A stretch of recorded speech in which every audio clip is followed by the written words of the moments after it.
Okay, what's up guys? We are gonna go do a 250,000 mile oil change on the red 95 Chevy K1500.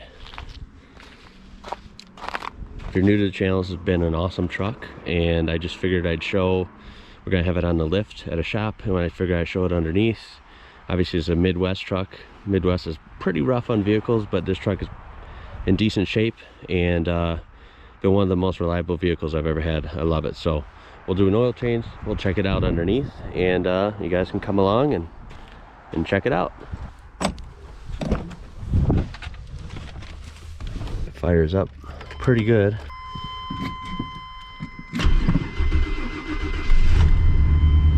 Yep, fires up pretty good. It's been sitting a few days, but no worries. Okay, we are at the shop now. We are on the lift. We're gonna lift her up, check it out underneath. We're gonna change the oil. I popped the hood, which we can take a look at the handy dandy, super reliable, super faithful 350. Probably the most common engine ever.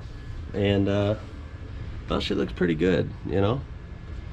Had this truck a few years. It was only 2,000 bucks. 4-wheel drive, Z71. Looks pretty clean. Of course, it's missing the little air tube here, but that's not a big deal. You know, the only issue I've had with this truck, with minor, because it's actually been really faithful, but the only issue I've noticed is probably 3 times in 2 years I've had to add coolant right here. Okay. I figure it's almost 30 years old. It probably pretty normal. What burns or leaks coolant somehow, but it could leak, or it's not really a tight system. It could evaporate a little too. That's true. But other than that, I mean, it's never overheated or never, you know, anything crazy.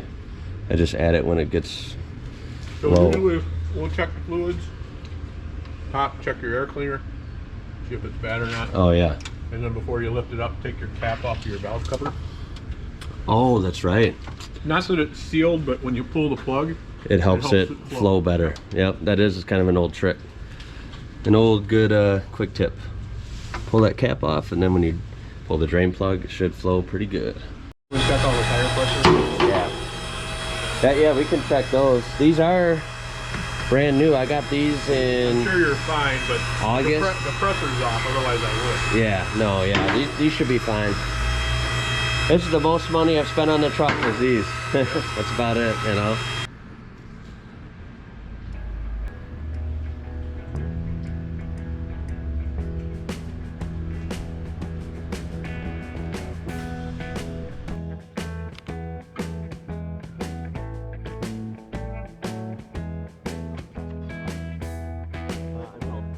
It's right there.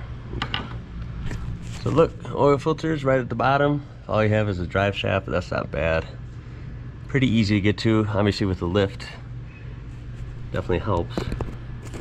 So we'll go ahead and remove that first.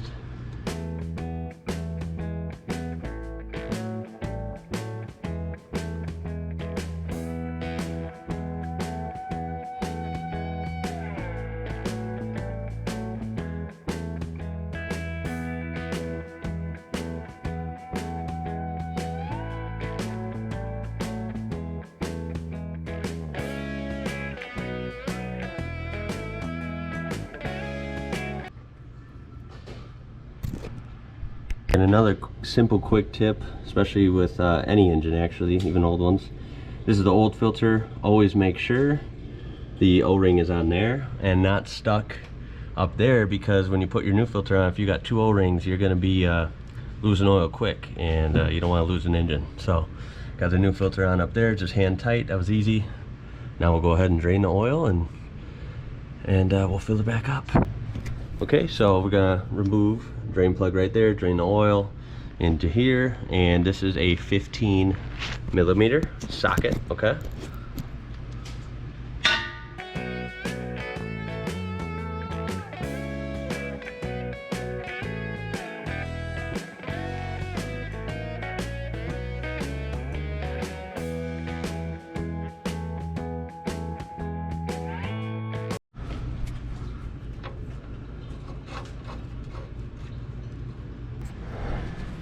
So again, as you can see, the body on this is pretty clean for a Midwest truck.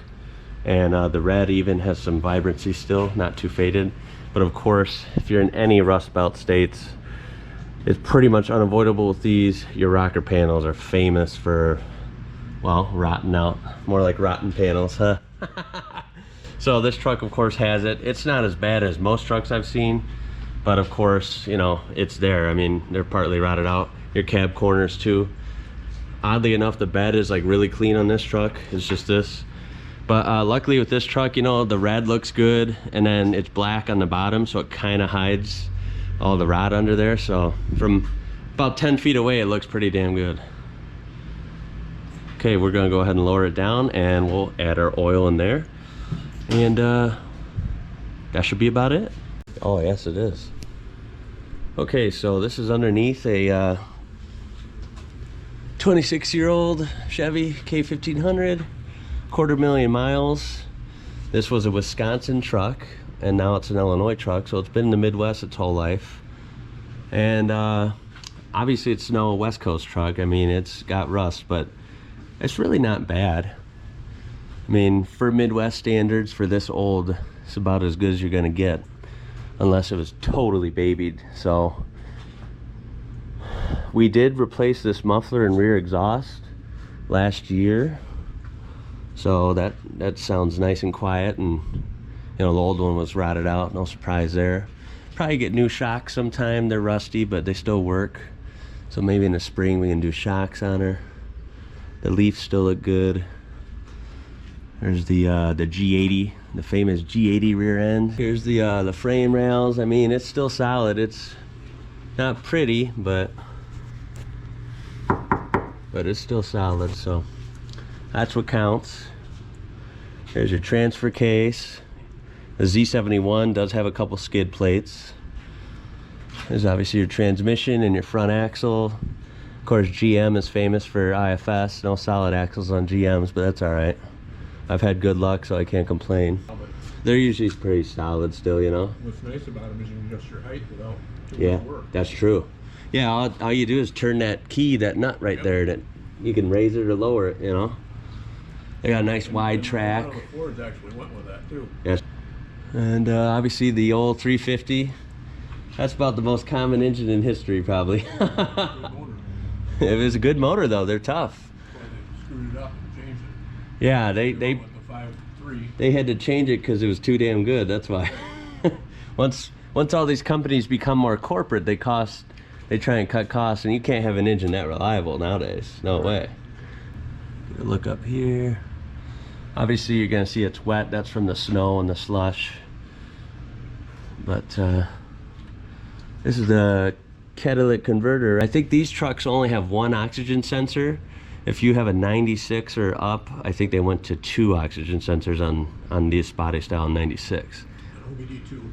But this is a 95, so this is the throttle body injection motor. Basically like a glorified, looks like a carburetor with an injector in it. And then you only have one oxygen sensor, and then you have the small cat right there. But yeah, good simple truck, really cheap. I've liked it, so we'll go ahead and show you the oil change, and that's a look underneath a 250,000 mile Chevy that still runs.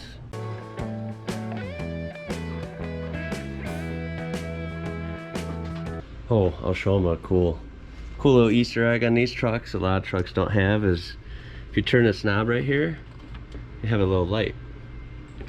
And I think it even comes out and stretches. Okay. There's the oil fill. And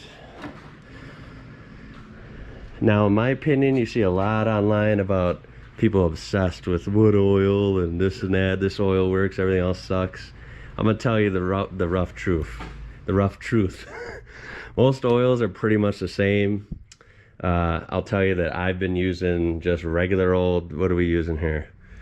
We're using Exxon Mobil. Just like a synthetic blend, right? It's a synthetic blend, yep. Nothing too fancy, no crazy, you know, purple bottle, no crazy commercial, just tried and true. As long as you do your oil changes and just check it and maintain your truck and listen for noises, you're good. So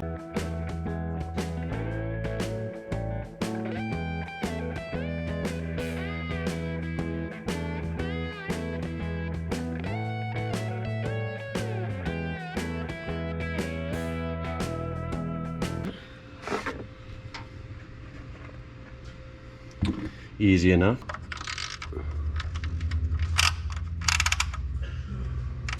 And she's set. And there it is. That's an oil change on a 250,000 mile, 26-year-old truck. Not too bad. Don't be fooled. You can make stuff last. You just gotta maintain it. Gotta try a little bit. It does, you know, as long as you do simple maintenance, vehicles will probably last if you take care of them. Okay, so we started it up. Always start it afterwards.